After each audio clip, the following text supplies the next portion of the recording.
Bonjour à tous, on va donc corriger le premier dossier de cette conférence en anglais version M2, premier dossier qui était donc l'étude contrôlée randomisée sur le traitement antituberculeux dans la tuberculose génitale chez la femme. Première question, parmi les propositions suivantes, quelles sont celles qui correspondent à cette étude? Alors ça c'est assez facile, il ne faut pas la rater cette question, c'est écrit dans le texte et c'est écrit dans la partie matériel et méthode, c'est un essai contrôlé randomisé. Donc les réponses A et B étaient vraies.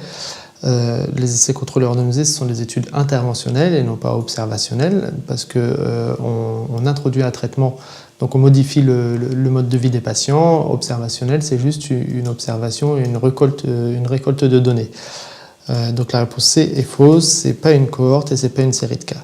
Je vous ai pas mis l'item en aveugle parce que c'est pas tout à fait clair, mais on a l'impression qu'elle était quand même pas en aveugle. Question 2. Quelles sont les justifications des auteurs? La tuberculose génitale entraîne une transmission materno-fœtale. Non, en tout cas, c'est pas une justification des auteurs. La tuberculose génitale est une cause d'infertilité féminine. Oui, c'est une cause importante, ils le décrivent très bien, et c'est pour ça notamment qu'ils cherchent à savoir si les traitements sont efficaces contre la tuberculose génitale et si après la variation de la durée de traitement va entraîner une variation de la réussite des grossesses ultérieures. La recommandation de traiter pendant 6 mois la tuberculose génitale est encore peu appliquée en France. Alors ça c'est peut-être vrai, mais en fait ils n'en parlent pas dans l'article puisque c'est une étude indienne.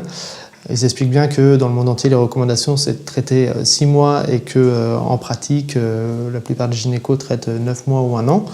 Mais en tout cas, ce n'est pas une justification des auteurs. Réponse D, le manque de données concernant la durée de traitement de la tuberculose génitale, c'est vrai. Comme je vous le disais, il y a des recommandations qui sont claires, mais elles ne sont pas appliquées. Et puis la littérature n'est pas claire là-dessus. Et enfin, réponse E, bien qu'entraînant peu de mortalité, la tuberculose touche encore beaucoup de personnes dans le monde. Bon, ça c'est même de la culture médicale, la tuberculose ça tue encore, et donc c'est pas la justification des auteurs. Question 3. Concernant la randomisation de cette étude, quelles sont les propositions qui sont justes? Elle est secrète, c'est vrai.